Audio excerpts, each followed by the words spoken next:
Mga kaibigan, sa video na ito dadalhin ko kayo sa isang kwento ng isang ama at anak na nakatira sa isang bahay na tila may sariling sekreto.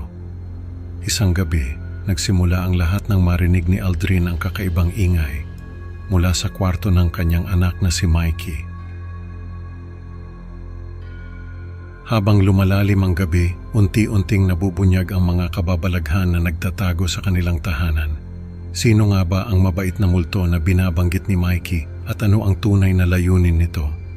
Tara, samahan niyo ako at tuklasin natin ang nakakatakot na katotohanan sa likod ng kwentong ito. Magandang araw po sa inyo mga tagapakinig. Ako nga pala si Aldrin at gusto ko pong ibahagi sa inyo ang isang kakaibang karanasan na nangyari sa akin at sa aking anak. Nakatira kami ngayon sa Quezon City. Ako po ay isang abogado at mag-isang nag-aalaga sa aking anak na si Mikey. Matagal na kaming nakatira sa bahay na ito, ngunit hindi ko inasahan na may mga pangyayaring magaganap na magpapabago sa aming buhay. Isang gabi sa Quezon City, habang naglalatag ng hapunan sa mesa, tinawag ko si Mikey upang maghapunan. Ang aming bahay ay may modernong disenyo, ngunit puno ng mga lumang larawan ng pamilya. Mikey, matulog ka na pagkatapos ng hapunan ha. Huwag kang mag-alala, may mabait na multo na magbabantay sa'yo. Sabi ko habang hinahaplos ang ulo ng anak ko. Kinaumagahan, habang nag-aalmusal kami, tinanong ni Mikey, "Papa, ano po itsura ng mabait na multo?" Napatawa ako at sinagot, "Biro lang iyon anak, para hindi ka matakot." Habang nag-uusap kami, napansin ko na tila may kakaibang lamig sa paligid namin. Pero binaliwala ko ito. Inagabihan, habang nagbabasa ako ng mga kaso sa aking opisina, narinig ko ang isang kakaibang ingay mula sa kwarto ni Mikey. Tumayo ako at mabilis na pumunta sa kwarto ng anak ko. Pagpasok ko, nakita ko ang isang maputla at baluktot na figura na nakatayo sa tabi ng kama ni Mikey. Hinabol ko ito palabas ng bahay, ngunit naglaho ito sa dilim. Tumawag ako ng pulis, ngunit sinabi ni Mikey na ang intruder ay isang lalaking may maskara. Sa kabila ng aking pag-aalinlangan, kinumpirma ko ang sinabi ng anak ko. Simula noon naging tahimik ang bahay. Ang dating masiglang si Mikey ay naging matamlay at hindi na nagsasalita. Ako naman ay nagiging abala sa trabaho, ngunit hindi maalis sa isip ang kakaibang nangyari. Napansin ko rin na hindi na naglalaro si Mikey ng kanyang mga paboritong laruan. Laging nasa isang sulok lang ito, parang may iniisip. Isang gabi habang naglalakad ako sa pasilyo, narinig ko ang mga yabag sa itaas. Tumigil ako at nakinig, ngunit biglang nawala ang tunog. Bumalik ako sa aking kwarto, ngunit hindi makatulog ng maayos.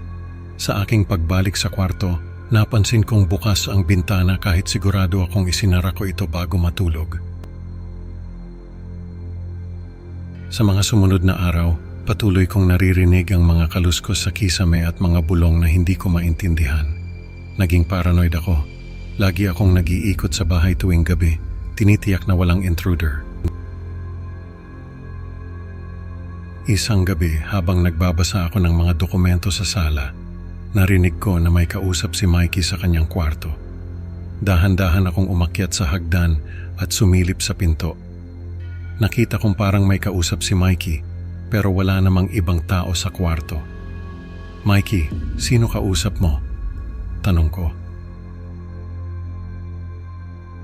"Siya po, Papa, yung mabait na multo," sagot ni Mikey, sabay turo sa isang bakanteng sulok ng kwarto.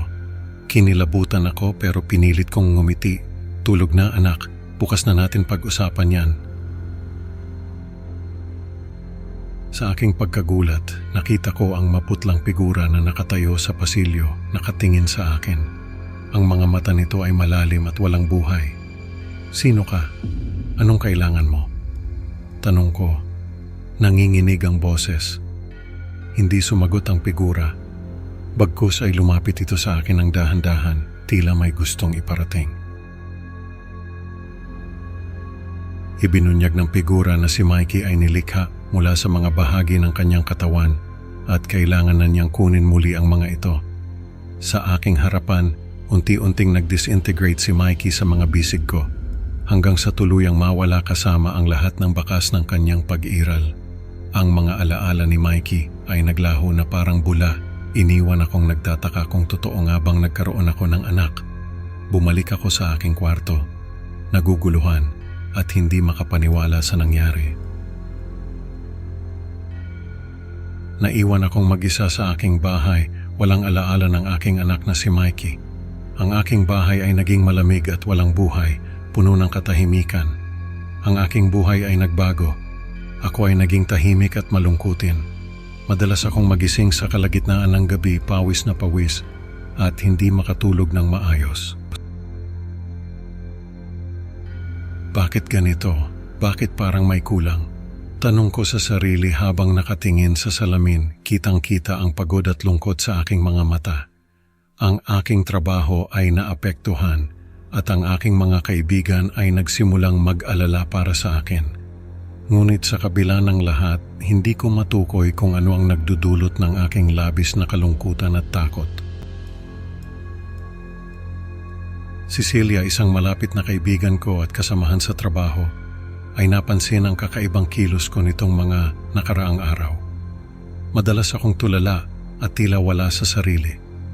Isang araw habang nagkakape kami sa pantry ng opisina, tinanong niya ako, "Aldrin, may problema ba? Parang ang layo ng tingin mo lagi." "Wala, Celia, pagod lang siguro," sagot ko. Pero alam kong hindi siya kumbinsido. Alam ko rin na may mas malalim na dahilan, pero hindi ko kayang sabihin sa kanya. Napansin din ni Celia ang aking insomnia at ang aking pagiging malungkutin. Nagsimula siyang mag-alala para sa akin, ngunit hindi niya maintindihan kung bakit. Sinubukan niya akong imbitahan lumabas at mag-relax, pero lagi akong tumatanggi. Mas pinipili kong mag-isa na para bang may isang bagay na hindi ko kayang ipaliwanag kahit kanino. "Aldrin, okay ka lang ba? Parang ang layo ng tingin mo lagi," muling tanong ni Celia habang nagkakape kami. Hindi ko alam kung paano sasagutin ang tanong niya. Parang may malaking pader na nakaharang sa pagitan namin. "Kung may kailangan ka, nandito lang ako," sabi ni Celia, pero wala akong masabi. Tahimik lang akong tumango, pero sa loob ko, alam kong hindi ko kayang ibahagi ang bigat ng aking nararamdaman. Sa kabila ng kanyang kaalaman na imposible, hiniling ni Celia na magkaroon ng anak. Isang gabi habang nagdarasal siya sa kanyang kwarto, naramdaman niya ang isang malamig na hangin na dumaan sa kanyang likuran. Nagsimula siyang makaramdam ng takot, parang may masamang nangyayari ngunit hindi niya matukoy kung ano. Tumayo siya at sinara ang bintana, ngunit ang pakiramdam ng takot ay hindi nawala. Ang kanyang mga pangarap ay naging bangungot at ang kanyang mga hiling ay tila nagdudulot ng kakaibang pakiramdam ng pangamba. "Bakit ganito? Ano bang nangyayari?" tanong ni Celia sa sarili habang nagigising sa gitna ng gabi, pawis na pawis. Hindi niya maipaliwanag ang nararamdaman pero alam niyang may mali. Ang kwento ay nagtatapos sa isang malabong pakiramdam ng pangamba na parang may paparating na masamang pangyayari na hindi namin maiiwasan. Sa huling eksena, makikita ako na nakaupo sa aking opisina, tulala at walang buhay ang mga mata. Habang si Celia ay naglalakad sa madilim na eskinita, pakiramdam na may sumusunod sa kanya. Mga kaibigan, ang kwento natin ngayon ay nag-iwan ng isang nakakatakot na paalala. May mga bagay na hindi natin kayang ipaliwanag at minsan, mas mabuti pang huwag nang alamin. Maraming salamat sa pakikinig. Huwag kalimutang mag-like at subscribe para sa mas marami pang nakakatakot na kwento. Excited na akong makita kayo sa susunod na upload. Hanggang sa muli, mag-ingat kayo. Baka may nakatingin sa inyo habang natutulog.